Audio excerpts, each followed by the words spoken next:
Je vous salue tous ce matin depuis où vous êtes. Nous sommes très heureux de savoir que aux États-Unis, c'est un grand jour, un jour où la Maison Blanche est vide depuis quelques heures. Donald Trump a quitté cette maison en direction de Floride où se il va résider chez lui à Mar-a-Lago.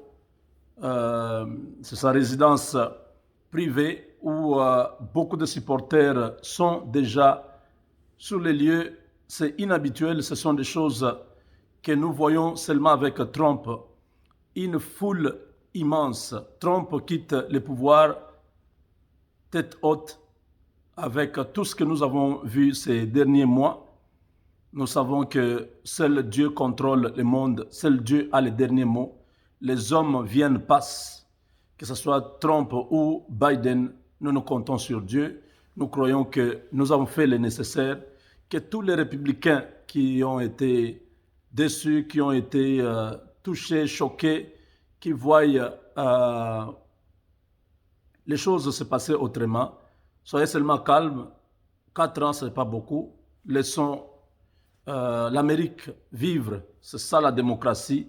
C'est ce que nous avons toujours cherché en Afrique. Quand les dirigeants africains se cramponnent au pouvoir, ils veulent qu'il y ait la guerre, ils veulent qu'il y ait les troubles, ils veulent qu'il y ait l'apocalypse. Ici, ce n'est pas le cas. Trump a tout fait pour qu'il soit entendu, mais le destin a décidé autrement. Il laisse comme Salomon. Il avait ce jour-là 2 femmes qui avaient un enfant qui était vivant, l'autre enfant était mort. Et Salomon a dit, bon, dans ce conflit, je ne saurais pas donner à une personne cette femme. L'enfant doit être partagé entre vous deux. On doit couper cet enfant en deux pour que chacune de vous puisse avoir une partie de cet enfant. Le propriétaire de la mer a dit au roi Salomon, ne tue pas l'enfant. Donnez l'enfant à l'autre, que l'enfant vive. Je le verrai même entre ses bras. Donald Trump, un homme qui a voulu que la démocratie, la paix puisse continuer dans cette nation, il a souhaité bonne chance à ceux qui arrivent. Il a dit qu'ils ont la possibilité de faire mieux parce qu'il y a déjà une fondation. Chers amis, encore une fois, bonjour. Nous sommes pendant la période des taxes. Déjà ici aux États-Unis, nous sommes des préparateurs de taxes. Tous ceux qui vont avoir besoin de faire leurs taxes cette année, nous vous invitons à venir faire vos taxes chez nous. Mon numéro, c'est le 214 641 66 42. Appelez ce numéro pour que nous puissions vous dire comment nous faire parvenir votre W2 et vos documents relatifs aux taxes. Nous avons des avocats que nous vous présentons le service. C'est à 24,95 $. Vous avez le droit d'avoir un avocat au cas où vous êtes dans un problème, au cas où vous êtes dans une situation compliquée. L'avocat pourra vous aider à vous représenter, à vous défendre et à se tenir pour vos intérêts. 11 millions de sans-papiers seront régularisés. C'est la promesse de la nouvelle administration. 11 millions. Si vous êtes sans-papiers, vous êtes ici aux États-Unis, vous avez toujours cherché des papiers. Le moment est arrivé où vous aurez vos papiers. Cette année, avec le nouveau président, voilà pourquoi vous avez besoin d'un avocat, de Legal Shield. Appelez-moi. Prenez déjà, n'attendez pas quand il y aura des problèmes pour aller à la cour. Appelez-moi maintenant que vous puissiez déjà être membre de Legal Shield et la suite sera meilleure pour vous. chers amis, nous avons vécu toute la journée hier avec les cas Ngoï Mulunda. Ngoï Mulunda qui a défié la nation, qui a défié le peuple congolais, qui a appelé le peuple katangais à la révolte, à la sécession, qui a appelé le peuple katangais à discriminer le peuple du Kasaï. Aujourd'hui, Ngoï Mulunda, ancien président de la commission électorale indépendante, CENI, Ngoï Mulunda, aujourd'hui, nous présente Kabila comme le grand leader du Katanga. C'est ça, la malchance de la RDC. C'est ça, la maladie de notre pays. On vous présente des gens, soi-disant, ce sont des indépendants. Pourtant, ces gens-là viennent d'une famille politique et ils viennent aider le leur à devenir quelque chose. Comment Ngoï Mulunda, qui a été président de la commission électorale nationale indépendante, CENI, peut être partisan de Kabila, peut être là comme porte-parole de Kabila, en train de défendre Kabila. Et vous attendez que les élections de 2011, Tshisekedi puisse gagner cela. Vous voyez la controverse. Donc Kabila avait placé ces hommes. D'abord, Abe Malumalu, et puis Ngoï Mulunda. Il a placé ces hommes. Parce que Ngoï Mulunda n'était pas indépendante. Il est en train de... Vous l'avez vu, non? Kabila est en train de venir de Kolwezi. Ngoï Mulunda était là pour l'accueillir. Donc c'est un partisan. Il ne pouvait pas être à la tête d'une institution où tout le monde attendait la transparence, l'indépendance et surtout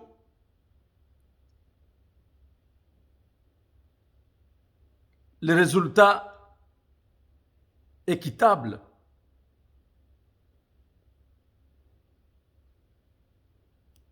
Ngoï Mulunda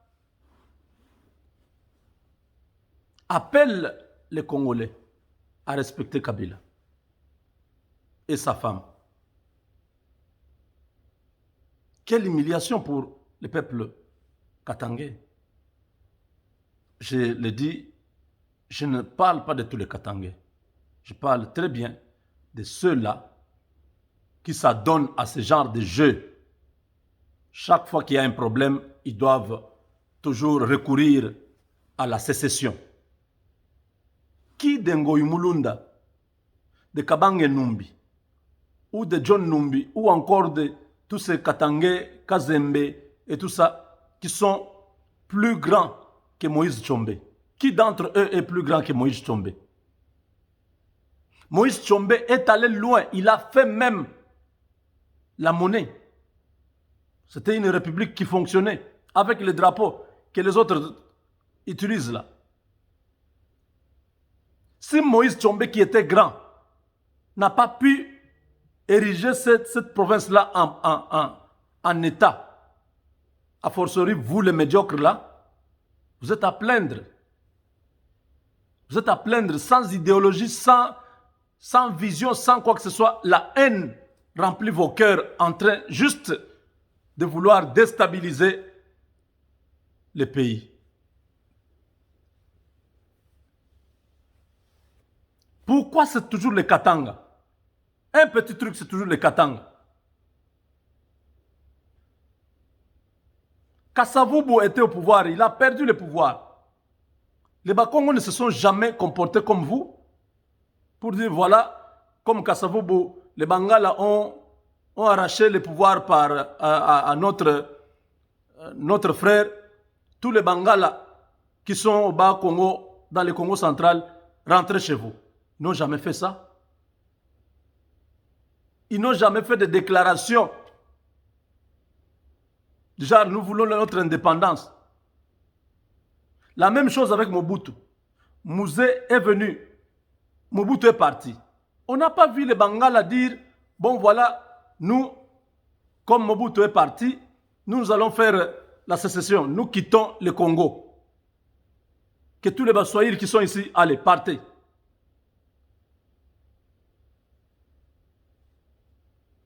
C'est seulement quand Kabila ici quitte le pouvoir que vous commencez à vous attaquer à son peuple. C'est injuste. Tous les postes au Katanga, commençant par les gouverneurs jusqu'au chef quartier, ce sont des Katangais. Moi, j'ai étudié à Lubumbashi, à l'université de Lubumbashi. J'ai terminé là-bas. Je connais la mentalité katangaise. Là-bas, ils ne supportent pas qu'un Kassaïen puisse avoir un poste. Les Kassaïens sont dans le secteur privé. Ils sont dans la débrouillardise.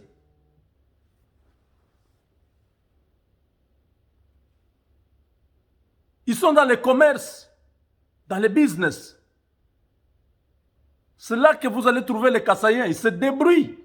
Ils ont tenu l'économie du Katanga. Les Kassaïens ne sont ni bourgmestres, ni maires de ville, ni gouverneurs, ni directeurs du cabinet, ni députés. Ils ne sont pas là. Alors là, je camine la même chose. Dans ce mining, c'est eux les Katangais. S'il y a un poste, on regarde qui on doit recruter. Kabulo, Ilunga, Kasongo. Là, c'est les Kasongo du Katanga, pas Kasongo du Kasaï. Non, la plupart des entreprises, là-bas, quand vous vous installez, les Katangais vous imposent que vous puissiez avoir les leurs dans l'administration. Et là-bas, quand on commence à engager, on engage leurs frères. Les Kassaïens ne se plaignent pas pour ça. La plupart des postes, je ne dis pas que tout, il n'y a aucun Kassaïen qui travaille au Katanga dans des comment on appelle, les entreprises de l'État. Les Kassaïens qui travaillent dans les entreprises de l'État viennent en mutation, dans la plupart des cas. OFIDA, OCC, DGRAD, DGI, tout ce que vous voulez là. Ils viennent par mutation. Mais comme ça qu'un Kassaïen à Lubumbashi, on lui donne le poste à l'OFIDA, ça n'existe pas. Toute la gestion du Katanga, c'est entre eux depuis l'époque du refoulement, là, les années 90. Depuis cette époque-là, les Katanga avaient juré. Un Kassaïen ne peut pas avoir encore un poste. C'est entre eux. Même dans des églises, vous voyez vraiment, vous sentez que c'est comme ça. Ceux qui ont tout entre leurs mains. Mais quand ça ne marche pas, on commence à regarder les Balouba. On voit les Kassaïens. Quel est le problème? Quel est le vrai problème? Le gouverneur, c'est le vôtre. S'il n'a pas construit les routes, ce n'est pas le problème des Kassaïens. Si ça ne marche pas, ce sont vos propres frères qui sont là, dans les mining, dans ceci, dans cela, qui sont en train d'appauvrir les Katanga. Il n'y a aucun Kassaïen qui est là-dedans. Vous voyez ce que Mouyej fait là-bas? Tout ce qui se passe au Katanga, c'est entre les mains des Katangais. Maintenant, les Katangais se plaignent de quoi?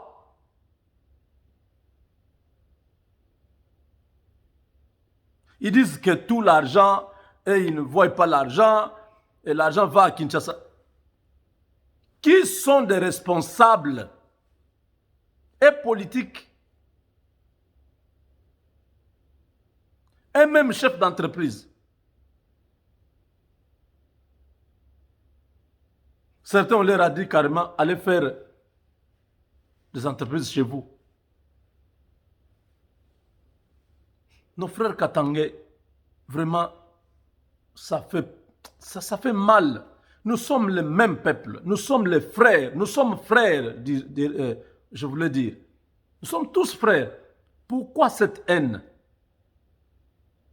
Pourquoi vous vous laissez entraîner par tous ces hommes politiques qui sont en perte de positionnement? Ils viennent agiter cette corde tribale et vous tombez dedans. Faites des déclarations. Vous pensez que si les Kassaïens quittaient les Katanga, vous aurez la solution? Vous allez tout développer? Ils ont quitté les années 90, n'est-ce pas? Vous avez fait quoi pendant le temps où ils étaient partis? La Gécamine était tombée. Oui ou non?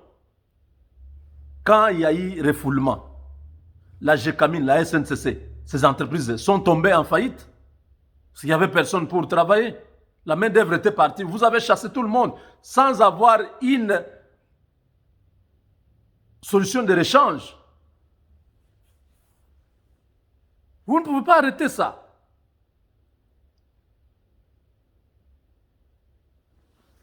Vous croyez que c'est vous qui nourrissez tout le Congo?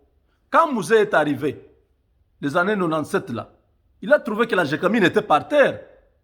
Depuis le 92, avec les refoulements, jusqu'en 97, il n'y avait rien au Katanga.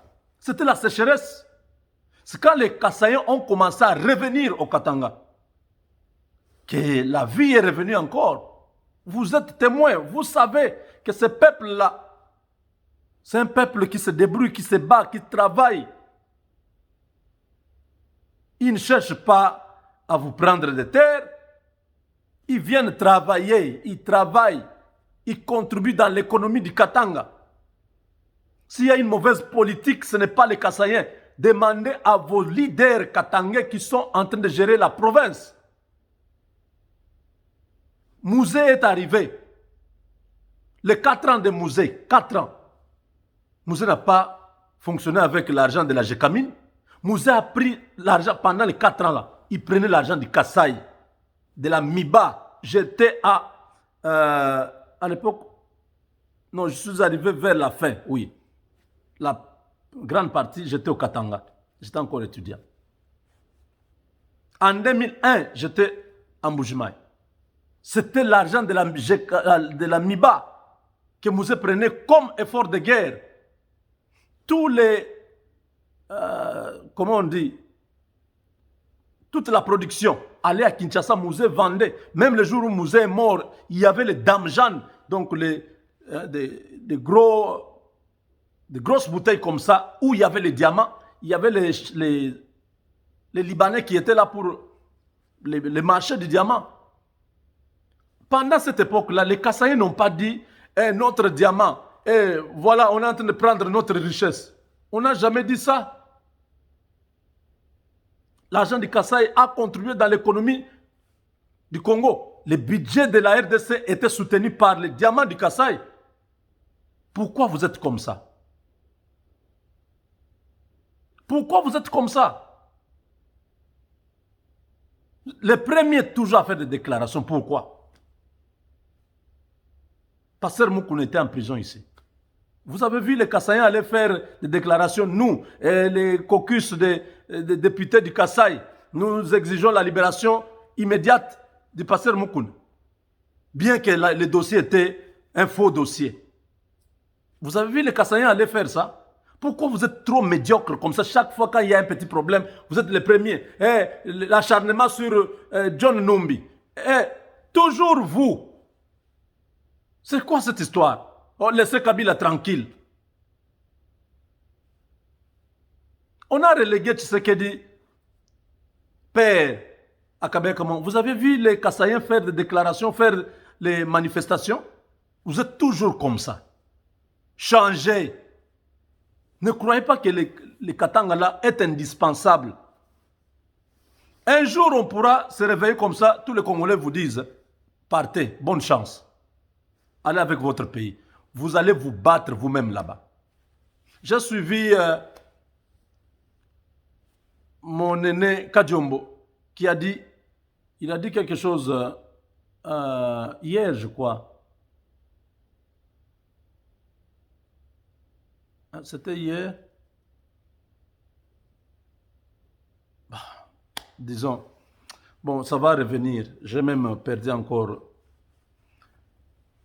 cela. Donc, votre échec, ne mettez pas sur d'autres personnes. Ah, Kadombo dit, qui a divisé les Katanga en 4? Vous qui aimez avoir votre pays à part. Maintenant, aujourd'hui, quand vous voulez la sécession, vous voulez la sécession avec les Hauts-Lomami, les Hauts-Katanga, les Lualaba et les Tanganyika. Ou bien vous voulez la sécession seulement avec une partie de ces 4 trucs ici. Vous avez vous-même coupé les Katanga en 4. Qui vous a envoyé à couper ça? Aujourd'hui, vous cherchez à être encore... Vous ne voyez pas qu'il y a un problème qui ne fonctionne pas correctement avec vous? Ngoï Mulunda est en prison à Makala, à Kassapa. Il a été transféré hier même le soir. Il a été jugé en procédure de flagrance et directement en prison. Curieusement, sur ces 4 avocats, 3 sont kassaïens. Vous voyez, hein, comment vous êtes ridicule. Vous êtes à plaindre. Sur 4 avocats qui doivent défendre cet homme-là, qui était en train de parler mal contre les kassaïens, 3 de ces 4 avocats sont kassaïens. Repentez-vous. Que Dieu vous pardonne. Le peuple kassaïen, c'est un peuple pacifique qui travaille. On est allé le chercher loin par les Belges pour venir travailler là au Katanga. Oui. Le chemin de fer là, c'est toujours eux qui ont construit ça. La ville, toutes les grandes villes, Lubumbashi, tout ça, c'est l'œuvre des Kassaïens qui sont venus travailler. Ils sont venus de loin. On est allé les chercher très loin au Kasaï pour venir travailler. Vous étiez là, vous ne travaillez pas. Et ça n'a pas changé, même 60 ans après, 100 ans après. Tel que vos ancêtres se sont comportés, c'est la même chose. Vous ne voulez pas travailler. Quand les autres travaillent, avancent, ça crée la haine. On a refusé à personne de faire le commerce, à construire une maison, à construire des maisons, à avoir une moto pour nourrir sa famille. Vous êtes là, vous ne faites rien. Les enfants qui viennent du Kasaï, il a 18 ans, il a sa moto, il se bat pour nourrir sa famille. Qu'est-ce qui est mauvais? Qu'est-ce qu'il a pris du Katanga? Les minéraux qui sont pris par les Chinois, que vous soutenez Kabila, non? Mais c'est Kabila qui vous a amené tous ces gens. Allez au Lualaba, allez voir comment on est en train de piller votre sous-sol. Au lieu de vous attaquer à ceux qui pillent votre pays, votre sous-sol, tous ces Chinois, vous vous attaquez aux Baluba qui n'ont rien pris de vous. Avec Dieu, nous vaincrons.